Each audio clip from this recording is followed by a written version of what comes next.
Hello friends, எல்லோரும் எப்படி இருக்கீங்க? நான் உங்கள் விஜி. இன்றைக்கி உங்களுக்கு அரிசி மாவு வச்சுட்டு ஒரு ஈஸியான வத்தல் எப்படி செய்கிறதுன்னு காட்டுறேன். இந்த வத்தல் பாருங்கள் எவ்வளோ கிறிஸ்பியாக எவ்வளோ சூப்பராக வந்திருக்குன்னு.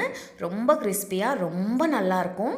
செய்கிறது அதை விட ஈஸி, ரொம்ப ரொம்ப ஈஸி. ஒரு அரை மணி நேரத்தில் நம்ம வீட்டில் டைனிங் டேபிள் மேலேயே இந்த வத்தல் வச்சிடலாம். நம்ம வெயில் காயணும் இதெல்லாம் தேவையே இல்லை, நீங்கள் வீட்டிலவே வச்சுக்கலாம். அந்த மாதிரி ஒரு ஈஸியான அரிசி மாவு வத்தல் எப்படி செய்கிறதுன்னு நான் இன்றைக்கி காட்டுறேன். சட்னு வீடியோக்குள்ளே போயிடலாம் வாங்க. ஃபஸ்ட் டைம் என் சேனல் பார்க்குறீங்கன்னா கண்டிப்பாக சேனலுக்கு சப்ஸ்கிரைப் பண்ண மட்டும் மறக்காதீங்க. உங்கள் சப்போர்ட் எனக்கு ரொம்ப ரொம்ப முக்கியம். நான் சொன்ன மாதிரி இந்த அரிசி மாவு நான் கடையில் வாங்குகிற அரிசி மாவு தான். நம்மளுக்கு நார்மலாக அரிசி மாவு கடையில் கிடைக்கும் இல்லையா, அந்த மாவு தான் நான் எடுத்திருக்கேன். இப்போது ஒரு மிக்ஸி ஜார் எடுத்துக்கோங்க. இதில் ஒரு 1/4 கப் அளவுக்கு ஜவ்வரிசி எடுத்துக்கோங்க. எந்த கப்பில் நம்ம அரிசி மாவு அளக்கிறோமோ அதே இதில் ஜவ்வரிசியும் எடுத்துக்கணும். 1/4 கப் எடுத்தால் போதும். இப்போது அதே கப்பில் 1 கப் அரிசி மாவு சேர்த்துக்கோங்க. இப்போது இது நல்லா பவுடராக அரைச்சிக்கோங்க. நான் ஜவ்வரிசி மட்டும் செப்பரேட்டாக ஏன் ஆட்டலைன்னா, நான் கொஞ்சம் குவான்டிட்டி தான் செய்கிறேன். அதனால் அது வெறும் ஜவ்வரிசியும் நம்ம இது பண்ணோன்னா பவுடர் நல்லா வராது. அதனால் நான் அரிசி மாவும் சேர்த்துட்டு நான் அரைச்சிருக்கேன். பாருங்கள், பவுடர் சூப்பராக வந்திருக்கு. நல்லா அந்த ஜவ்வரிசி ஃபுல்லாக நல்லா பவுடர் ஆகிடுச்சு. இப்போ நம்மளுக்கு இந்த மாவு ரெடி ஆகிடுச்சு. இப்போ இதில் நம்ம என்ன பண்ண போகிறோம்னா 2 கப்பு தண்ணி சேர்க்க போகிறோம். இது நம்ம என்ன பண்ண போகிறோம்னா, நான் அந்த மாவு தண்ணியில் மிக்ஸ் பண்ண போகிறோம். நீங்கள் இது ஒரு கப்பில் எடுத்து தனியாக கூட மிக்ஸ் பண்ணிக்கலாம். ஆனால் மிக்சியில் நம்ம ஒரு வாட்டி சுற்றி இது பண்ணோன்னா நல்லா மிக்ஸ் ஆகிடும். உருண்டை பிடிக்காமல் இந்த பாருங்கள், இந்த மாதிரி இந்த மாவு ரெடி ஆகிடும். இப்போது நம்ம ஒரு கடாய் எடுத்துக்கணும். இதில் ஒரு 6 கப் தண்ணி சேர்த்துக்கணும். நம்மளுக்கு டோட்டலாக 8 கப்பு தண்ணி இதுக்கு தேவைப்படும். நம்மளுக்கு 2 கப்பு மாவில் ஃபஸ்ட்டு மிக்ஸ் பண்ணிட்டோம். அப்புறமா இப்போ ஒரு 6 கப் தண்ணி நம்ம கடாயில் எடுத்துருக்கோம். இந்த கடாய் நல்லா திக்கான கடாய் எடுத்துக்கோங்க. இல்லைன்னா ஒரு ரைஸ் குக்கரோ அந்த மாதிரி திக்கான ஒரு பாட்டம் இருக்கிற கடாய் எடுத்திங்கன்னா தான் இது அடி பிடிக்காமல் நல்லா வரும். இப்போ பாருங்கள், இந்த தண்ணி நல்லா கொதிக்கணும். ஒரு 5 நிமிஷம் இந்த தண்ணி நல்லா கொதித்ததுக்கப்புறம் தான் நம்ம மாவு இதில் மிக்ஸ் பண்ண போகிறோம்.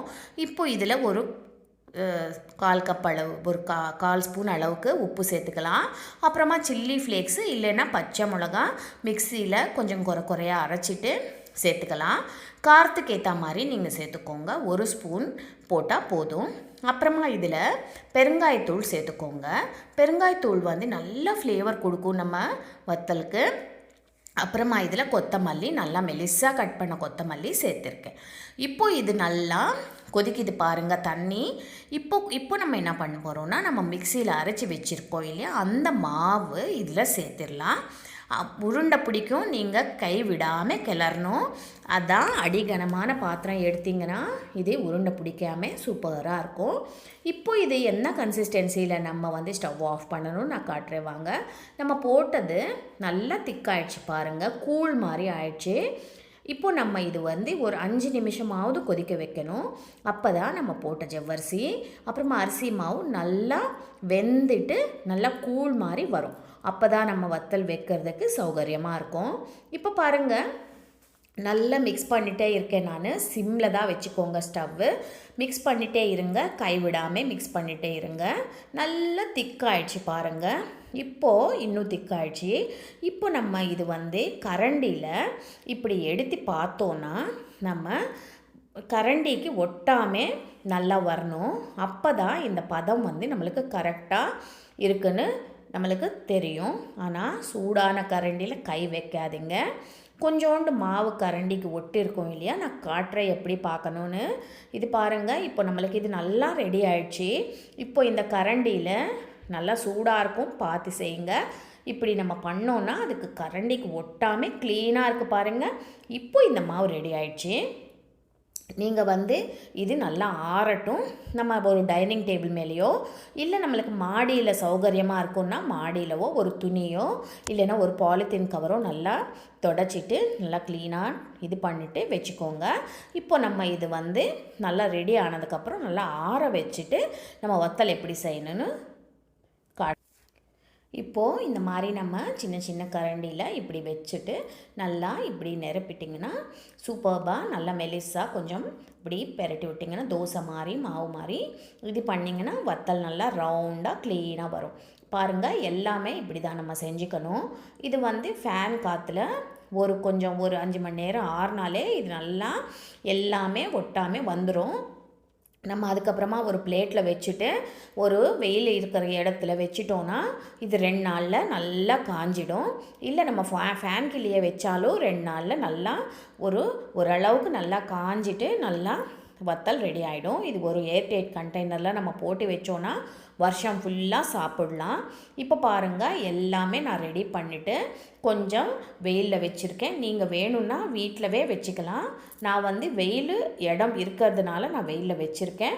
வெயிலில் வச்சா ஒரே நாளில் எனக்கு நல்லா காஞ்சிடுச்சிங்க. ஈவினிங்கே நல்லா காஞ்சிடுச்சு. ஈவினிங்கே நான் காட்டுறேன் பாருங்கள்.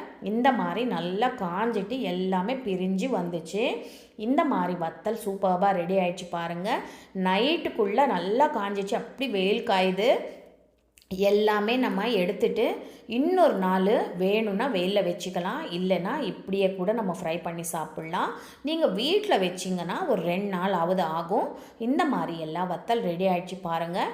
இது வந்து நம்ம ஒரு ஏர்டைட் கண்டெய்னரில் போட்டு வச்சுட்டோன்னா ஒரு வருஷம் ஃபுல்லாக நம்மளுக்கு இருக்கும். இப்போது எண்ணெய் நல்லா சூடு பண்ணிவிட்டு இந்த வத்தல் நல்லா ஃப்ரை பண்ணிவிட்டு நல்லா சாம்பார், ரசம், தயிர் சாதத்துக்கெல்லாம் தொட்டி சாப்பிட்டா செம்மையாக இருக்கும். அதே மாதிரி இது கொஞ்சம் காரசாரமாக டேஸ்டியாக ரொம்ப நல்லாயிருக்கும். நீங்கள் கண்டிப்பாக ட்ரை பண்ணி பாருங்கள். எப்படி வந்ததுன்னு எனக்கு கமெண்ட்ஸில் சொல்லுங்கள். இதுக்கு வந்து மெஷர்மெண்ட் வந்து நான் திருப்பி சொல்கிறேன். ஒரு 1/4 கப்பு ஜவ்வரிசி, 1 கப் அரிசி மாவு, 8 கப்பு தண்ணி நம்ம யூஸ் பண்ணியிருக்கோம். கண்டிப்பாக ட்ரை பண்ணி பாருங்கள்.